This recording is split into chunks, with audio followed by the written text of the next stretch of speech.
Eternal Kingdom presents Roundtable Report with Jazzy and Nervana.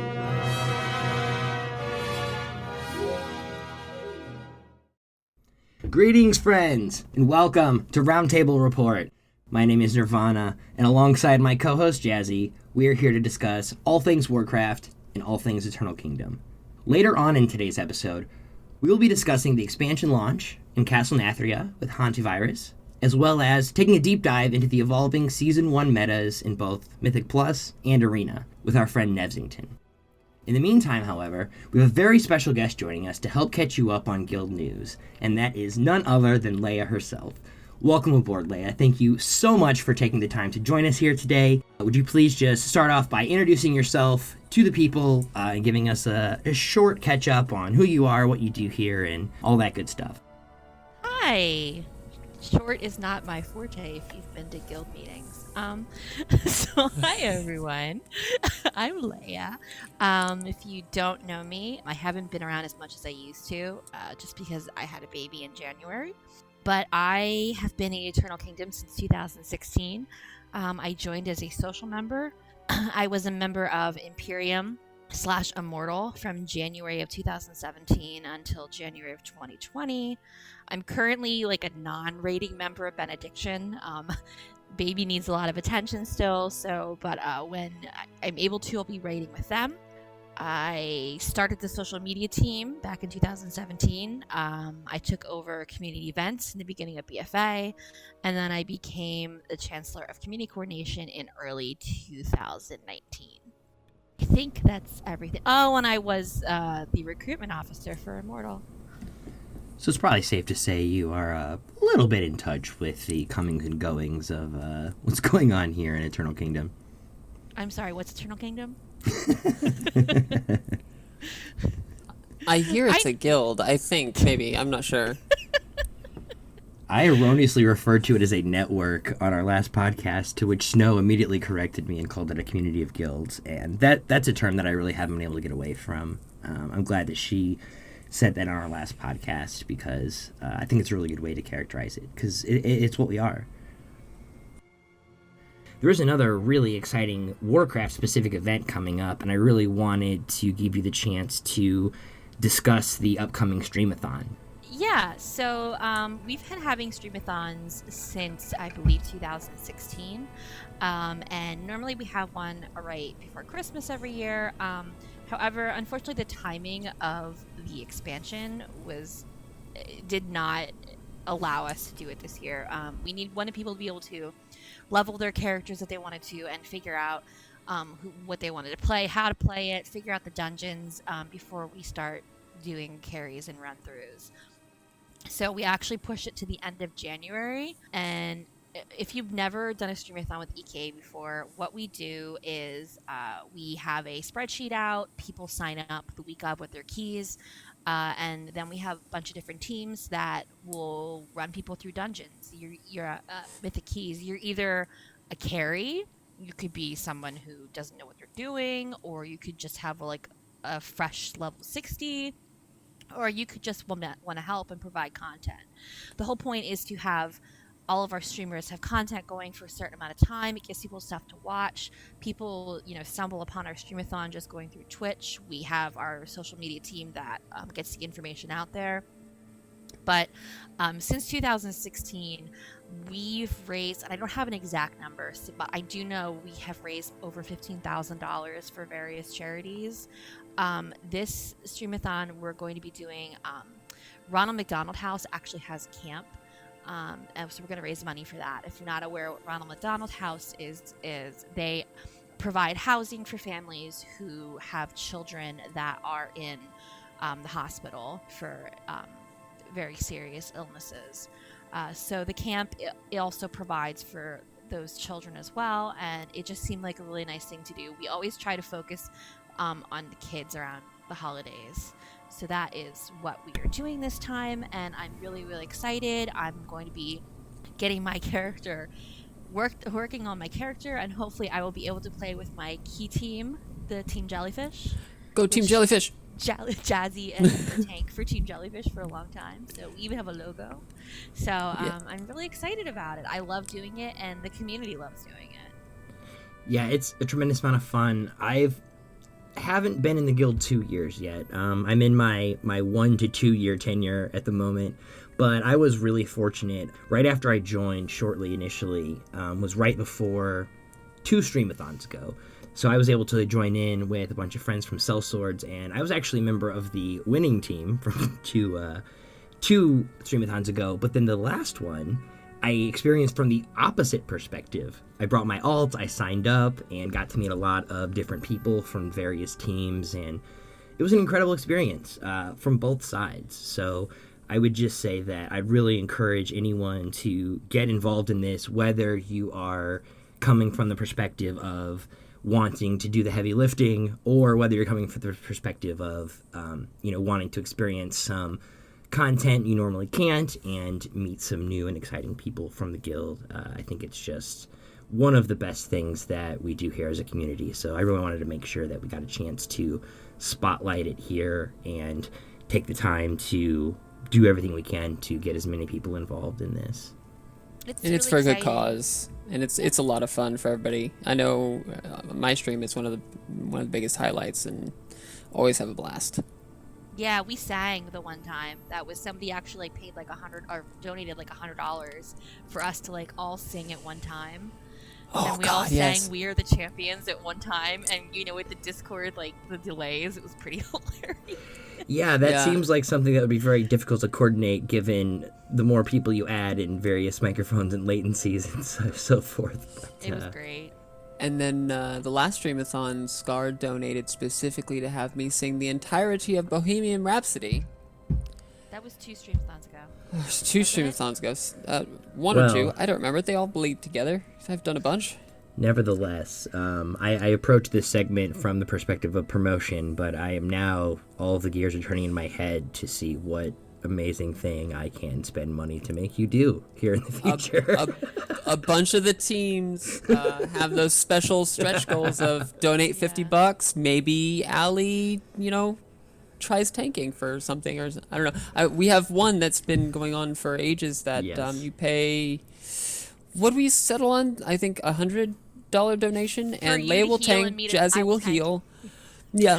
Okay, so I will take this opportunity to remind everyone that even though this is a lot of fun in the spirit, these are things that we do want to keep technically appropriate. So, I will certainly be the first person to sign on embarrassing Jazzy in every way, but, we're not going to ask him to do a full nude or anything like that. We're going to keep it PG-13, or at least, soft R, depending on the donation. my tasteful nude calendar comes out later. So stay tuned for details. We'll have to include those in the notes of the following episode, I'm afraid. But no, Leayha, that is an amazing thing. I can't thank you enough for bringing that. I know you do a ton of work making that happen, but then also, coming here, taking time today to discuss that with us. Before we let you go, though, I just kind of want to throw it to you in an open-ended fashion.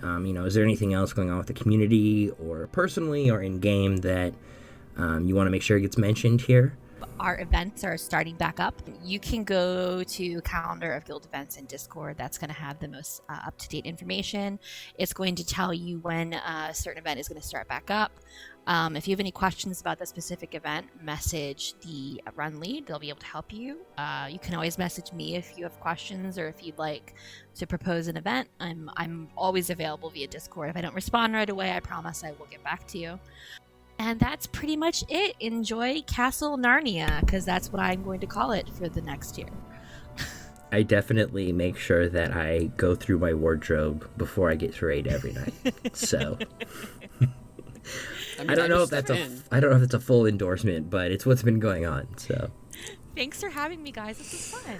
Yes, we definitely expect you to be a recurring character, so don't think that you are off the hook, but we do very much appreciate you taking the time with us today, and we look forward very much to talking to you again very soon.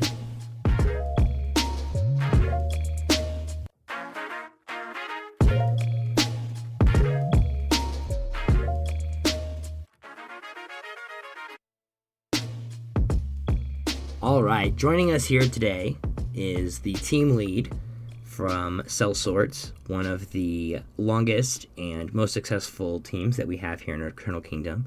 Very honored to welcome you to this show, and just like to say welcome aboard, Hanti. Tell us a little bit about yourself.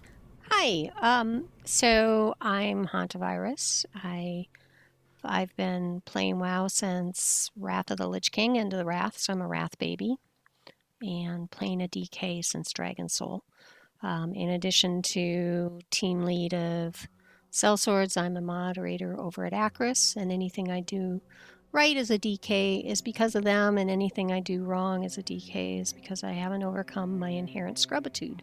So I am a science professional in real life and play around in water a lot.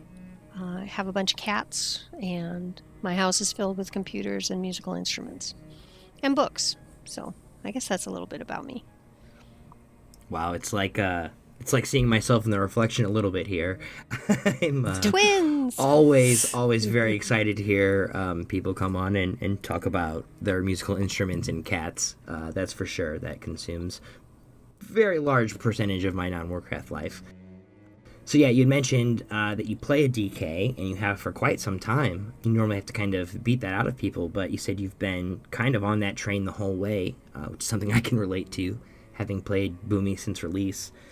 But Boomy was my first character. There you go. Just keep adding things to the puzzle here that connects us. But what's your specialty? Have you done a lot of tanking, or do you tend to focus on DPS, or have you kind of gone back and forth throughout the years? Yeah, pretty much DPS. I've done some tanking on Hantevirus. In fact, Hantevirus was originally created as a tank. Back in Kata, I wanted to make a tank of every single class and play around with those, and did that. I was tanking more. I liked tanking on my druid the most. And so I had a paladin, I had a DK, and Hantevirus is a hemorrhagic disease, and so for blood DK, it seemed to make a lot of sense. It fit that way. However, I've ended up playing Frost and Unholy most of my raiding career.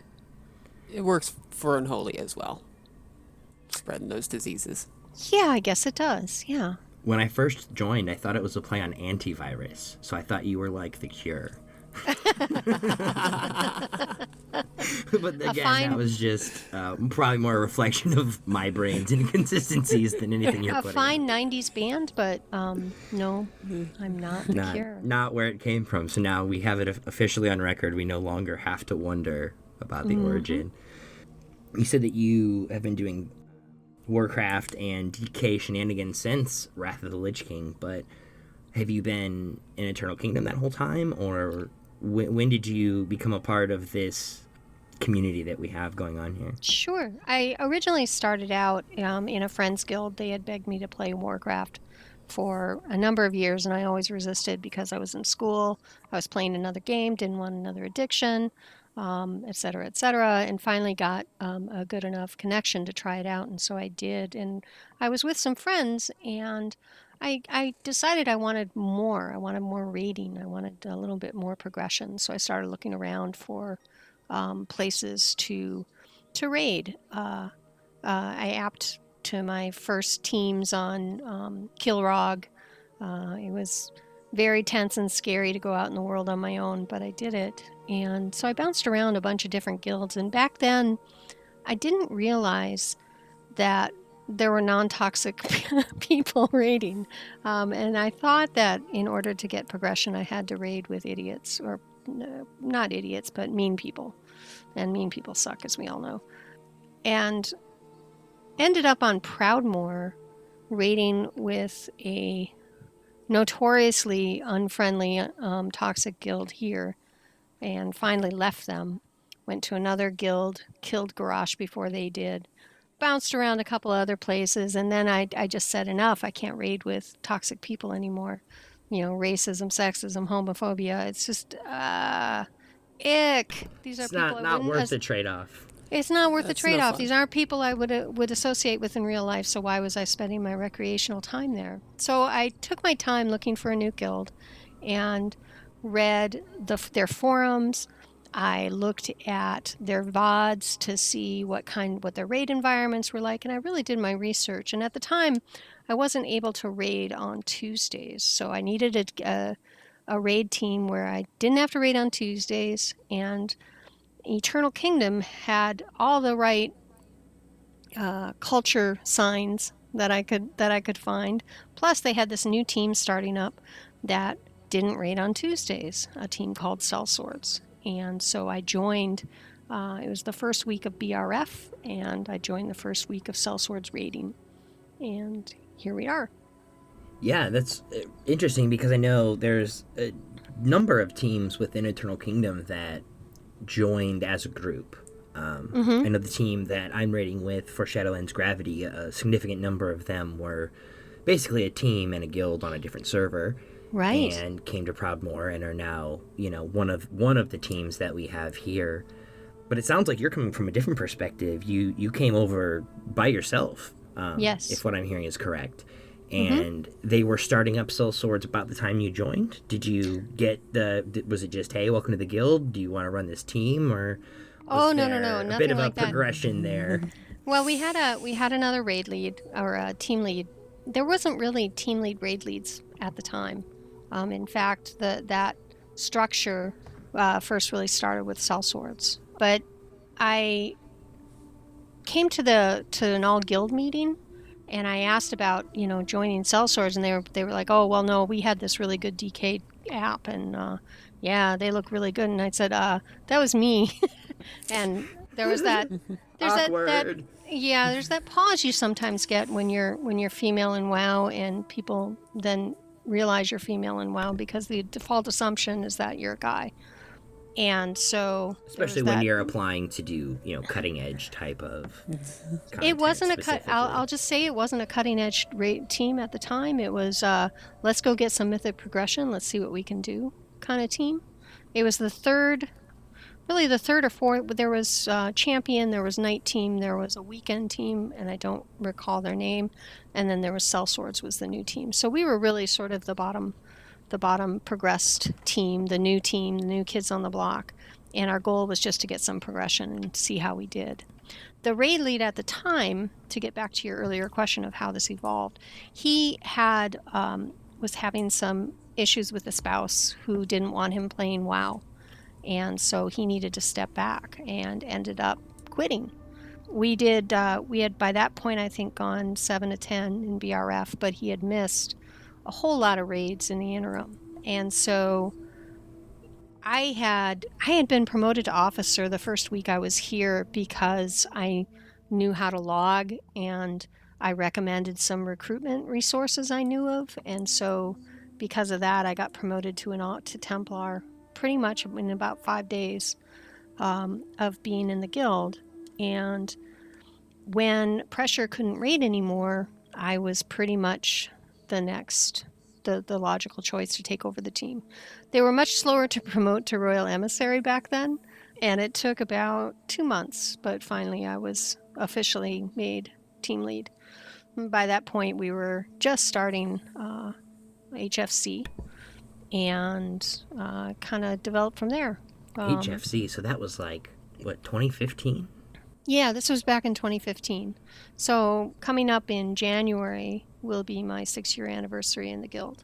What? Oh my, that is amazing. What's Wow. the day, can I ask? I believe it's January 29th, and I think the first raid was February 3rd or 4th, something like that. That is That's an amazing, impressive. milestone for sure. I've been a part of a handful of guilds over my 16-plus year WoW career, and suffice to say, there are very few teams I have seen that either I've been a part of or have seen from the outside that have had that sort of longevity. So that's, I think, definitely something that we can all aspire to. Well, if you had looked at my guild resume prior to coming here, you would have thought I was a guild hopper, because I was in Game Over first. That was the aforementioned toxic team. I don't mind saying it publicly, they're toxic. They're really toxic. I would agree. I had been in Game Over, suffering from essentially Stockholm Syndrome for 7 months, and that was my longest tenure in a guild. Other guild fell apart. I After I left Game Over, I had gone to a place to finish Garrosh, and they were really toxic. And then I went and chilled in Midwinter with some, because I had friends there for about 6 weeks. Then tried 2 other. I mean, it was just I looked like a guild hopper. But honestly, it was just really difficult to find a place where either there wasn't overt racism and sexism, or I wasn't having to deal with overzealous males. I'll tell you how I knew that EK was the right place was after I'd been a Templar for a week. I had to ask a raider to please play DPS that night. He had been healing for us because we were trialing a new healer and we wanted to, stress him a little bit. In a very positive way, but yeah, as one does. Challenging him to rise to the occasion, as it were. Precisely. And it turned out someone in the channel was streaming at the time, and when the person I asked wasn't really happy about it and gave me some blowback and static. But then when I left the channel, started going off on what a bitch I was, and he used the C word to refer to me, and so that went out on stream, and it was brought to the attention of the person who was the raid lead at the time, who brought it to the attention of the GM. And the GM gave me a temporary promotion to Royal Emissary and in order to let me G-kick the person. That's amazing, and you didn't even have to reach out. This was something that was publicly broadcast and just picked up, right? I didn't do anything, actually. It was offered to me if I wanted it, and I was like, okay, sure. And that's how I knew I was home. That was it. Wow, that's I can't say that will be representative of everyone's experience, but that is definitely a story that I won't forget. I really appreciate you sharing that with us. Anytime you have a moment where you realize you found the right place, that is invaluable. So, yeah, absolutely. I do really appreciate you sharing that with us. I want to get into some of the current event stuff because I don't know what you guys have been up to lately, but there has been a new expansion that I've been playing for the last few weeks. So I know, for a long time that was the thing we were looking forward to, and that was the page to turn.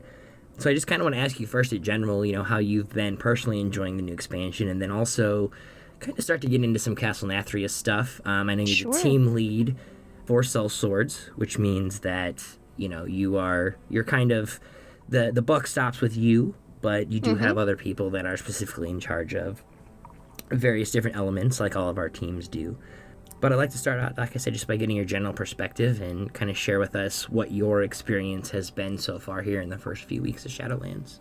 Sure, absolutely. I am actually loving the expansion. I loved the storyline. I loved leveling. I took my time. Number of my teammates and team members kind of raced to get to 60. But I liked the first leveling experience to be sort of story immersive, and so I took my time with it, really enjoyed leveling, got to 60. It took maybe twice as long as it took my speed demon raiders, but really just loved it. I love vampires, so I'm Venthyr, which is unusual for a DK, but I also did that so that I could earn the rep more easily to get feasts going for the raid, and I'm really enjoying being Venthyr. So I like the different covenants. I really enjoy Torghast, oddly enough, perhaps, but it's nice to have that sort of challenging solo content. Now, have you been doing Torghast as DPS, I assume? Yes. Okay. People have suggested to me that it's easier if I went tank, but I know there are some people who may or not be involved in this specific recording who may or may not have been abusing Torghast from a tank perspective. So I'm just saying, I can count the number of times I've died in Torghast the entirety on a singular hand. On one finger? Wow. Yeah, it's way easier as a tank. Well, I do enjoy running it with a tank friend occasionally, but I like going as DPS, especially with some of the new abilities. So. Yeah, I look at those recent nerfs that they did. I'm like, why? I guess people were dying. I wouldn't know. I think it's Gotcha. gotten off to a very great start. I don't think that any of the BFA systems in all compare to it. I mean, it's light years ahead of Expeditions and Warfronts. I think the natural comparison is to the Mage Tower in Legion, but Yes. even then we come up with the issues of, that was more of a singularly focused challenge than a marathon style grinding Right. kind of challenge. So I would say that Torghast so far has been one of my favorite things as well, but I'm very anxious to see how it ages throughout the expansion.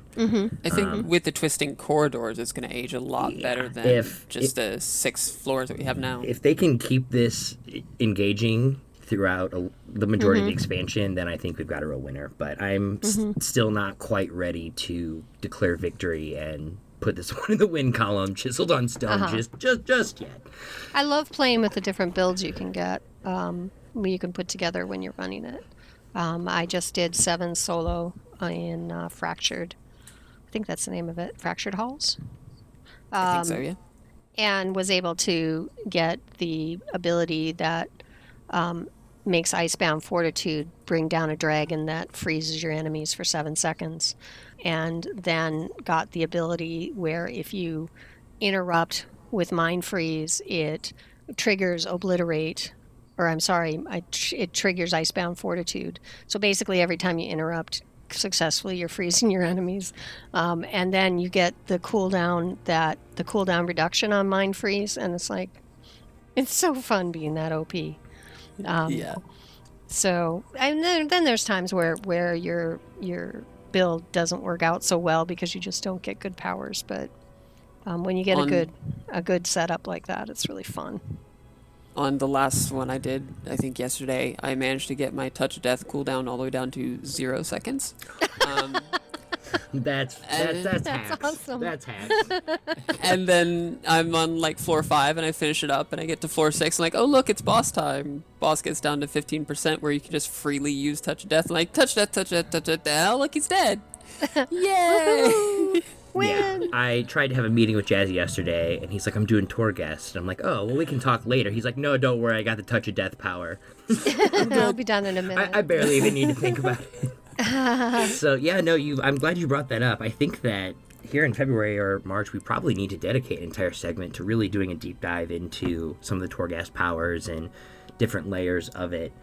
And I don't just mean the specific layers within the runs, I mean the general philosophical layers of the onion to unpeel with it. Gotcha. Before we do let you go, I do want to at least get into a little bit of Castle Nathria. Okay. I know that, to varying degrees, we've all been spending some time in there. Yes. And what has your experience been so far? What has Sellsword's been doing? How are things going?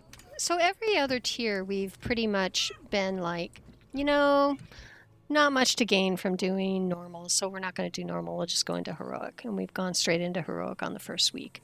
So this time we did a little bit of heroic, but then we're like, we need more gear. So we decided to then clear normal, and we ended up clearing 10 of 10 on normal, and that was great. And now we're working on AOTC. The last boss is Sire Denathrius, and so we're working on that in heroic. We did also one mythic boss. We did Shriekwing, and I have to credit a former raider with coming up with our tagline for the kill shot, Hide and Shriek. But that was pretty fun. So that's kind of been our Castle Nathria experience. Some of the bosses have felt a bit overtuned, and I don't recall other expansions where I have felt as undergeared as I have going into this, even though we've all been doing Mythic Plus and trying to maximize our weekly vault. I think the bosses, based on Blizzard's response with nerfing a number of the bosses, I would say, yeah, there was some overtuning going on. But then there's been speculation that, Blizzard is fine with things being overtuned and they'll nerf it after the holidays. So I think that's the general consensus with a lot of the community is it's no joke. Even normal had difficult things to actually tackle. Nothing a CE team can't get over, but it was substantially harder than normal has been in the past. Yeah. Normal for a CE team has been, okay, let's go to normal. Oh, look, it's done. Yeah, let's spend 3 Right. hours on one obligatory night moving on with Right. this. Not we Right, need to right. spend a week progressing normal. Right. But this tier, I agree. Heroic is definitely a challenge. It's a good challenge. It's welcomed. It's not exactly terrible, but couple that with the just flat out lack of gear, which I would argue is probably better for the game long term. Right. Nathria is no joke. So it's fun. I'm enjoying Yeah. every second in there. Yeah. No. The success that the team has enjoyed so far in Castle Nathria, I have to give a shout out to Spank, who is our AKA Silhouette, who's our raid lead, who's really spent a lot of time preparing strategies and preparing the team for this tier, as well as Machu, who is our DPS officer, and Asmo, our healing officer.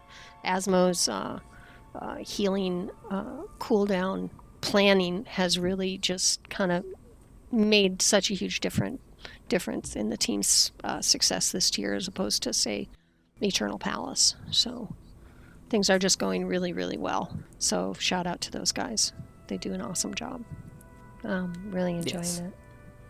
Yeah, Kudos to Blizzard for putting out this expansion during the pandemic. And yeah, there are bugs, but that's to be expected. And people basically did all the final work on this expansion remotely from home during a pandemic. So I think they did a great job. There's a lot of things I really like about the X-Pack. I would agree.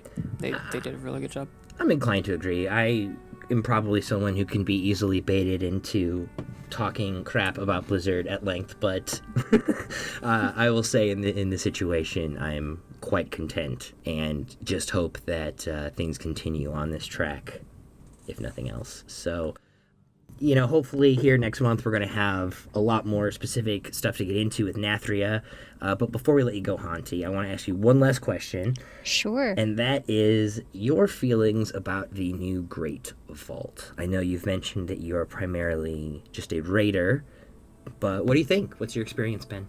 Well, I find that having a choice is really great. I like that. I like the ability to expand my choices based on the amount of content I do.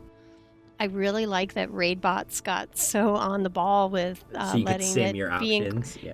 letting it be incorporated into raid bots. A great tool, by the way. I have a Patreon. I love them. So I think it's a plus. I think it's better than the weekly chest of sadness from last year, where you get the same pair of pants 3 weeks in a row. So I like the Great Vault. Thumbs up. Good. It's a good improvement. Yes, I got 9 terrible options last week, but I have hope that was an extreme aberration. I think the system is good, and I think that having options Yeah. will be a good thing.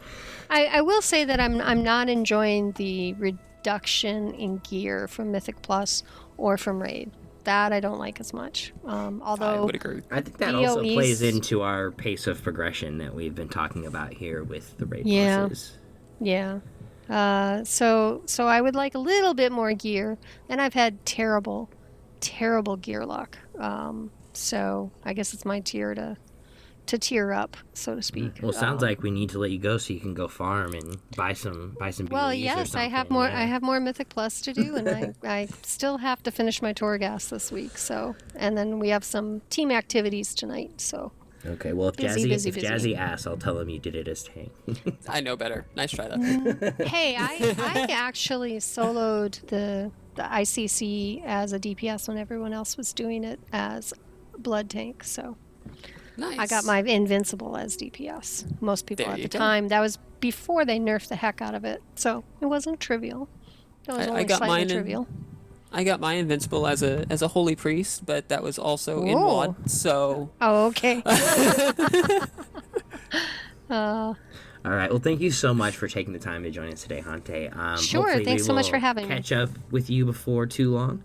All right. Y'all have a good rest of your tier and a good rest of your day. you too. Best of luck in Castle Nathria. Thank you. You too, Jazzy.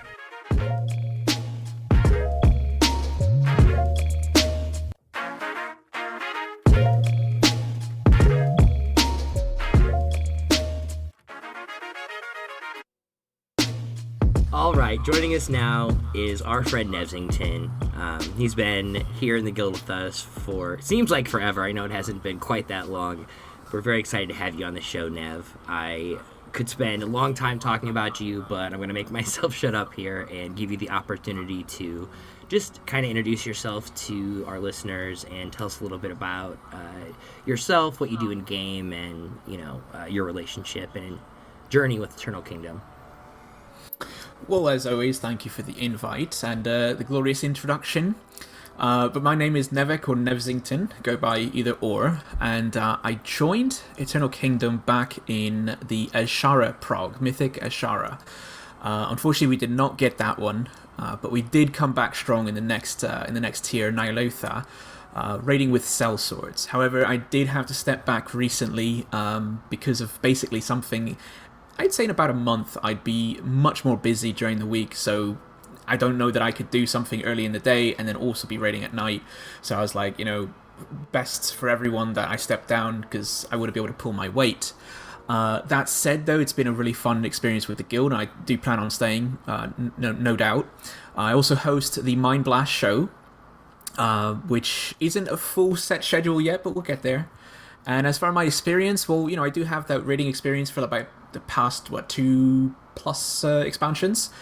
Basically Start of Legion, but my real experience comes in mostly with Arena and Mythic Plus. So with Mythic Plus, I can't remember the rating, it was something over 4K, but it was basically me doing like 25s.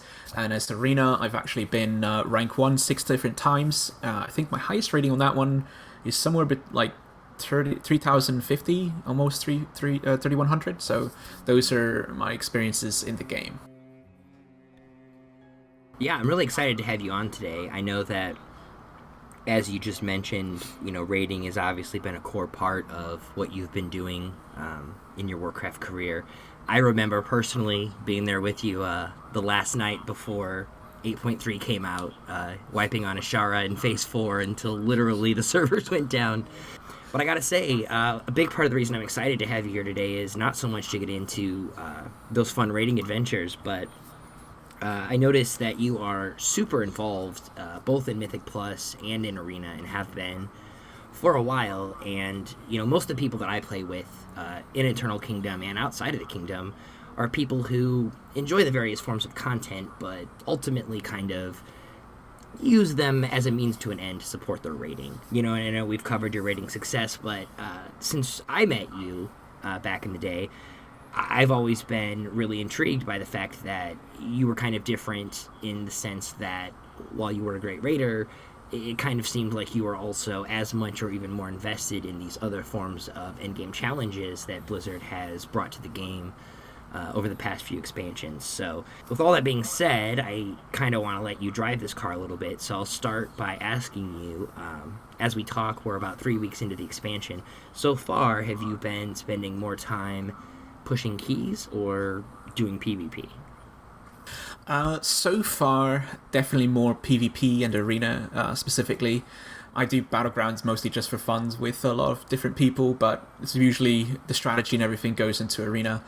And mostly in the past month or so, it's been getting ready for what's coming up, like the regional tournaments, AWC, those sort of things.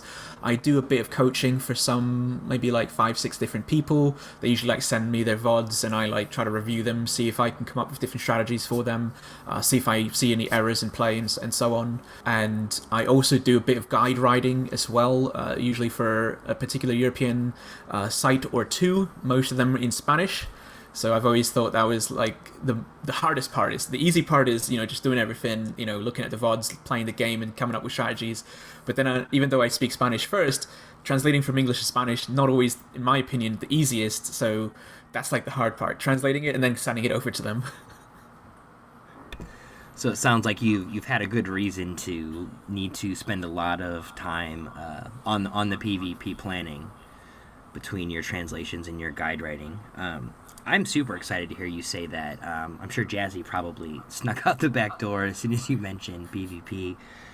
But Arena's been a little wacky so far. You know, coming out of BFA, there was a very well-established meta, and I'm not super experienced so far. I've only done a few hundred games, but I've definitely started to notice some trends that, let's say at least were very outside of how BFA ended, including seeing tanks in arenas, and I don't know, what has your experience been so far? What have you noticed as we've gotten into Shadowlands here? Well, with the end of BFA, we definitely saw a much more slow-paced meta, and I know a lot of people hate it. I can enjoy it. I respect it for what it is. I see the entire game for its as basically that entirety.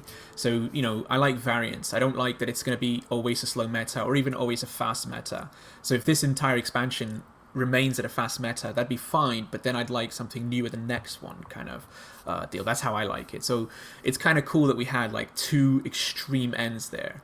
But that said, yeah, we have a really fast meta so far in Season 1 of Shadowlands, and it's a really nice reprieve coming from the tank trinkets and just overall like mage lock, Holy Pala from the end of BFA, where like Pala would rare nothing but ineffable truth, and he'd have sack every basically like 25 seconds. That's not even a remote exaggeration. I've actually fought a Pala where he sacked the Warlock and then sacked him again, not even like 30 seconds later. And I'm like, how are we supposed to kill something that is constantly taking no damage? So that is as slow as you could possibly get it. Now we have much more fast-paced meta. Games are lasting sub 2 minutes, which, by the way, is really good for Disc Priest because we're really exceptionally powerful in the first 2 minutes. And we're seeing, you know, tanks actually in Arena right now with like Prop Paladin, which is kind of cool actually, because they're like one of the top 5 specs. They're really, really strong, but really, really different. It's something I definitely wanted to ask you about. I know you first brought it up in the context of trinkets in BFA, but I've been seeing a ton of tanks in my arena queues. Well, not a ton of tanks, but Pallies, Prop Pallies, and Vengeance Demon Hunter specifically. I'm not sure if these things are going to tail off at higher ratings. I'd love to get your perspective on that. Well, when you get to like sub 2k, anything up basically from 0 to 2k, I think realistically anything could work. Even, you know, Jazzy can come in with Brewmaster Monk and make it work. But think a lot of me, sir. But at the end of the day, the question is like, what do you bring to the table? And I think one fellow that I definitely respect inside the arena, Minpoike, Resto Druid on EU, he said it best on a stream that I was watching. He was asked something along the lines of like, you know, whose role is to do X, Y, Z. I can't remember what he was saying or what the question was, but he responded with, there is no such thing unless you bring something that no one else can bring. Then it's okay, your job. But other than that, everyone has their own response, like something to bring to the team, and everyone has to partake. Sometimes you're playing defense, sometimes you're playing offense, and so on. That said, Vengeance is not one of those tanks that I think could get terribly deep without like really catering the comp to them, because I don't see them bringing too much outside of RBGs. But then you have a tank like Prop Paladin, and it's like the complete opposite end of the spectrum. They bring so much. Most of the time, it's just the utility they bring. They have Freedom, they've got Bop, they've got Spell Bop, which is spell warding to PvEers. They can bubble themselves as well as other players on a separate cooldown, which is just, you know, really, really good because you can wipe anything off of them, even if they remove it instantly. They even can taunt, although this is not respective only to the Pala, but tanks can taunt a target and it makes them take about, depending on how they do it, it's anywhere between 5 and 15% increased damage on that target. So it just helps you kill a little bit easier. So it's a debuff, not necessarily working like it would in PvE content. Correct. You can actually, by the way, taunt in Arena, like literal PvE taunt, but it works on pets, and it's actually really cool if you're a Holy Pal. I know it's a little bit off topic, but if you're a Holy Pal and you taunt a pet as, let's say, a sheep or a hunter trap is coming your way, they can end up sheeping or trapping you, and for the next 3 seconds, that pet is hard Terminator walking over to you and just smacks you out of that CC. It's really funny to watch and like see the enemy team be like, "What just happened?" Uh, but I feel like we as should far charge as for that tip. That's next level. But yeah, I'm envious on that because I don't have that capability. I can't taunt. But with Prop Paladin, on top of that utility that they're usually there for, they actually have next level damage, which is not something you'd expect from them. They do damage about half to 2/3 of a normal DPS, all whilst healing about the same as a normal healer. So they have the utility that they're normally taken for, and they've got this basically secondary healer that they provide the healing of, and then almost a full DPS. And the ongoing joke is basically like, I've CC'd the healer. Well, which one? There's a prop pal and there's a healer. Which one did you CC? Because prop pal is basically a healer. I thought you were going to say the ongoing joke is when will they be nerfed? They do need, actually, like, I'm not usually too terribly keen on nerfing people. I think more at the beginning people should buff the classes that are falling behind and then begin nerfing once everyone is a little bit more even playing field. I'm not terribly keen on just flat nerfing, especially early on, but I do think their damage is a little bit too much for the amount of healing and util they bring. They shouldn't be able to, like, you should be able to bring big damage, big defense, or big util. Probably 2 of those 3 is fine, but 3 of 3 is usually when you're a little too strong. And that's by the way, that was Destro Lock last season. Yeah, that was. I was very spoiled or silly in the sense that that was pretty much the only DPS that I would heal last season, which is probably why I got carried to a rating much higher than I deserved. In fact, fun little side story. I don't mean to hijack, but fun little side story. Make it quick. I was queuing with someone I knew who was a healer, and it was 2v2, me Shadow, him Resto Druid, and we queued into a Mistweaver and a Destrolock last season. And he asked, he was trying to go toe to toe with them, and I'm like, dude, you got to get back. And he's like, how do we fight this? I'm like, are you ready for how we fight this? He's like, yeah. Tell me, how do we do this? I'm like, we take that pillar right there, and we just sit in it, and we AFK for like 20 minutes, and then we attack. Once you've got all the stacks, yeah. That's probably the type of strategy that will deter our non-PvP friends from wanting to engage. But and we won, by the way. We won that game, but we legit did it. We AFK'd, and the whole time he was like, is this supposed to be fun? I'm very happy for you, although I will go on record as saying I do not endorse this as a strategy. No, but things have definitely been kind of tussled on their head. Like I said, I was used to playing Resto Druid with Warlock last year, so that was easy, about as easy as you could get. But what I'm seeing this season is really the return of double DPS, and like you mentioned, maybe that's something that gets smoothed out over 2K, but even below 2K in BFA. Anytime we would come up against double DPS, it was like, okay, well, this is a win. You could relax a little bit. And that is very much opposite now. Like you mentioned, games are short. And I'm not sure why, but that seems to be what's carrying the thing. So I don't know if that also is contributing to why Prot especially is excelling so much right now. I started looking for groups, and, most of you guys know that I main Boomy, but last expansion really got into playing Resto and Arena just because viability, and I was starting basically as the first time serious PvPer. So here I am in Shadowlands, and I'm like, all right, I'm a Resto Druid, I'm trying to find all this DPS, and this queue is like 10 prop pallies looking for Boomkin. And I'm like, what is happening right now in this PvP meta? Yeah, it's a bit turned on its head right now. So there's just all this burst, and then you have this tank that is really going top tier. So I expect things will settle down and normalize to a certain extent here over the coming weeks. But it has been one heck of an adventure out of the cannon so far.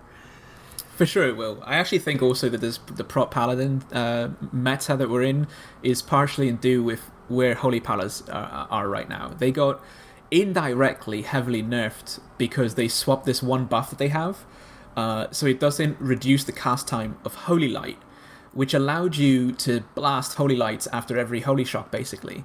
And by doing that, you could take this talent that would buff the healing of it and grant you damage reduction on it. Well, you basically can't press Holy Light anymore, not without the reduced cast time buff. which means you can't run that talent anymore either. So your healing is just infinitely like lessened at that point, and you just fall behind infinitely. But and you know they're what still doesn't? doing good damage, but not the Prop damage they were putting out in BFA. So yeah, I've seen definitely a reduction in holy pallies so far. With a lot of comps going to priests or druids or shamans that maybe wouldn't have before this current season. Mm-hmm.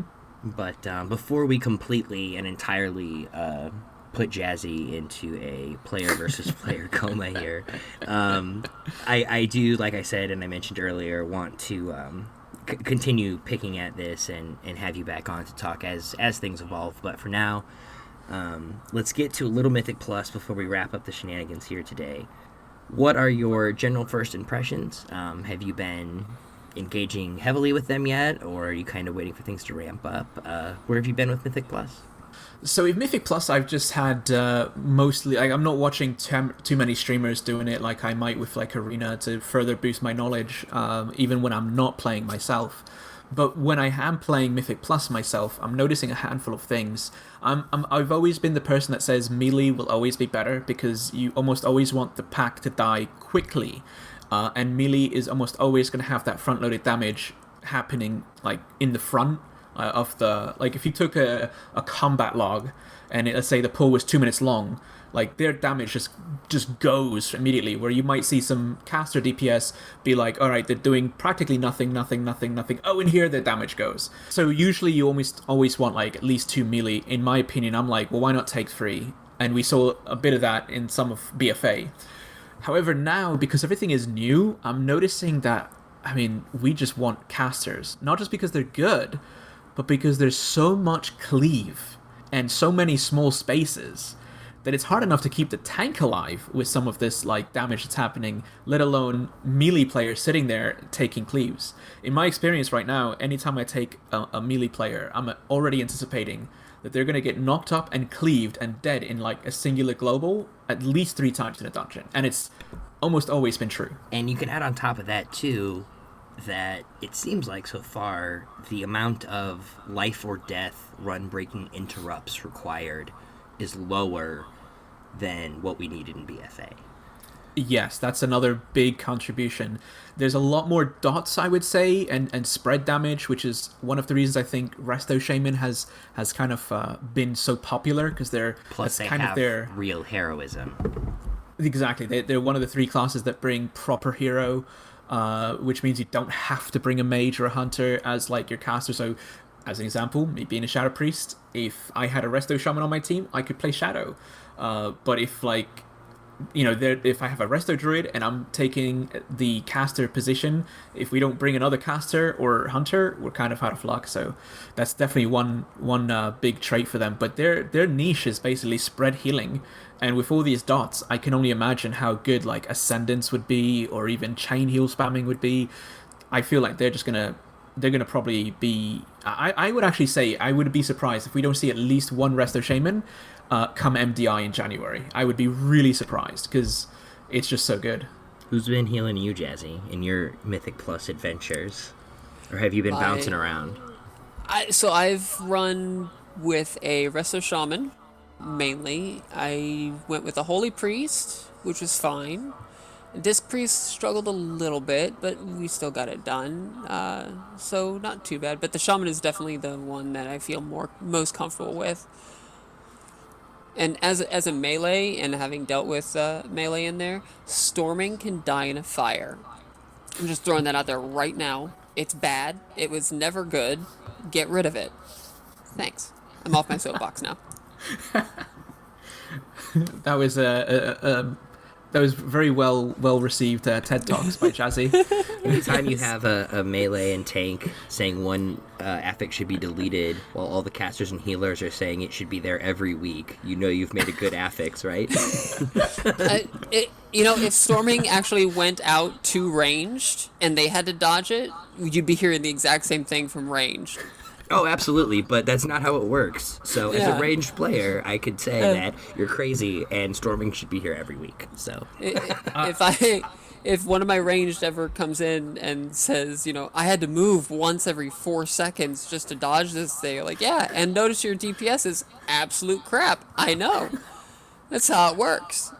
I would like to point out that I'm a priest player, and as shadow, when I do queue shadow and keys, I'm pretty much up with the melee as well, because shadowy oppositions, I call them the boys. Whenever I start proccing the boys, if the target dies before it gets to him, that damage is lost, and I get really, really sad. So I stand almost exactly in melee range, so that whenever they proc, they get to the target immediately, and they actually do damage. So I do feel some of those melee mechanics pretty heavily for a caster. Wow, that sounds pretty awful. I appreciate your sacrifice.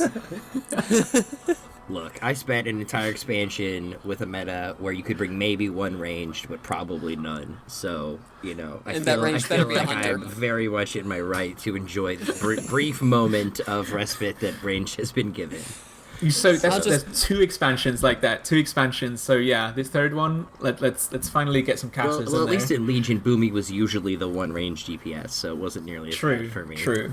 In ways, it certainly was not in the latter days of BFA.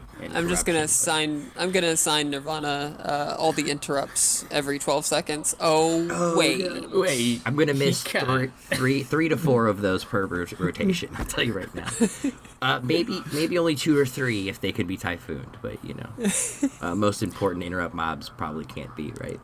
Well, you see, here's the thing though. You're the balanced druid and the caster, so you're the carry DPS. Like you're the one that's supposed to be just focusing proper DPS. You just be like, that's not my responsibility. That's why we have a rogue. I used to tell that actually to everyone in the Shadow Priest Discord. They would say, how do you handle this affix? And I would jokingly say, what do you mean? I'm like, that's why I have a rogue and a demon hunter, therefore they handle it and I just blast. Well, so far, and I know this is definitely going away, probably right after prop pallies get fixed here, but Balanced Druid DPS is actually competitive right now, even after the 6% nerf to Starfall and the nerf to our best legendary. So yeah. I don't expect that to continue, but like I said, I'm going to definitely enjoy this moment in the sun and the moon, as it were. So I'll gladly bring you along, and your job is to be res. My job is to be res and to off heal and to do all the damage and to soothe and to vortex and to mass root. Yeah, no, it's good times. Now you get it. You forgot one. Your most important responsibility is innervate the healer. Oh yes. I think that you will find the healers on my team are infinitely grateful for how many innervates they get and infinitely annoyed at my innervate macro that whispers them. So I was actually going to ask. I was like, do you guys use a macro? Because we used to use in another team like about a year ago. We used to use them as well. Yeah, I want healers to know as soon as they get it, so they can go fucking nuts, right? well, I used to have one because I was disc priest on my first cutting edge with Cahoon, and I needed like as much mana on that fight as possible because maybe it's possible one of our other healers was a bit of a carry. And so I needed as much mana as possible, and I had a macro that I could spam to the balance druid, and he would, know I needed it. Only sometimes he would like not realize it, so I did maybe macro in that message all caps and some possibly naughty words to like grab his attention. That sounds like a great way not to get innervated. But as soon as I did it, he began innervating me every time on command. Well, I'm glad that worked out for you. I think you may have hit the 1 in 100 play there, but I'm glad to hear it worked out. I mean, it's not innervate, but I know I think it's my Shadow Priest on my raid team has paid my mages, or the other way around. The mages paid the Shadow Priest for power infusion. Yeah. I was definitely looking to sell that. I kept saying in raid chat, WTS power infusion. Who wants it? So I know that it's not specific to Balanced Druid, but a lot of classes and specs have gotten utility back, right? And in a lot of cases, people are, oh my god, I have too many buttons. But in a lot of cases, I think that that's a big part of why Mythic Plus has been more engaging and more fun at the start of this season in general than I think it has been for many seasons. There's a lot of stuff that people can do they couldn't do in BFA. There's a lot of new interactions and just ways to interact with packs and with mobs that weren't necessarily there before. And then also, in addition to having all of those on an individual level, you have all of the new synergies and potential that comes with those things. So I think that's a big part of the reason that things have been so engaging so far. I'm sure very soon I'll get back to being the carry DPS who has good utility. But in the meantime... well, it's actually glad that you said that, and if I might just make a random point here, I think it touches close to home for me at least. I've heard so many times that sort of mentality of too many buttons, and I think that's in my opinion, it's one of the downsides of Legion is that we had too few buttons for any of the aspects of the game. BFA gave some back, but Legion took the most away of all expansions. WoD a little bit, Legion the most, and then BFA started giving some back. And the way I feel is this, with the exception of Mythic Plus, it's not like you need all those abilities anyways. Like, you can't Cyclone a boss in a raid, so you're not going to use it, take it off your bar temporarily. And in, in Arena, you're not going to use, Mind Soothe, because you can't do that to a player, so take that off your bar, necessarily, right? So you have the option to, like, say, okay, these keybinds are my primary, let me swap in and out if I need to, But that's my point. It's like, it's not like you realistically are pressing all arbitrarily, I'm going to say a number, 40 spells, right? So it's better to have the more spells that you can choose to use depending on the content you're doing, so that you have answers to things, rather than say, no, we need to simplify this from just eliminating spells, and then you have no answers to anything. That was one of the reasons why Hunters were so bad in Arena in Legion. They just didn't have any of their buttons suppressed to respond to certain things. And I think that's where we get like really boring gameplay and you ult a lot, versus like Classic. One of the great things about Classic is you had to make sure you had fire resist auras when you went against Ragnaros, or you had to say, oh look, these guys are resistant to frost damage, better use my fire abilities, let me swap to those real quick. Those gave you things to think about and gave you buttons to press. Yeah, or even the ranks of spells. Maybe I don't want to rank 3 flash heal this person. I'll just rank 1 because they're only. I remember spamming rank 4 healing touch back in BWL because it was the most mana efficient. I remember rank 1 frostbolt to pull. You would have to rank 1 frostbolt to sheep in Arena. Actually, gives you a debuff, they couldn't auto dispel it. I definitely agree with you there. I think that's a really good way to. Kind of bring things to a pickup point for next time, and just saying that it's a lot better to have extra buttons that you don't necessarily need in every context, and be able to have variety as opposed to having the same set of buttons that you have to use in every context no matter what.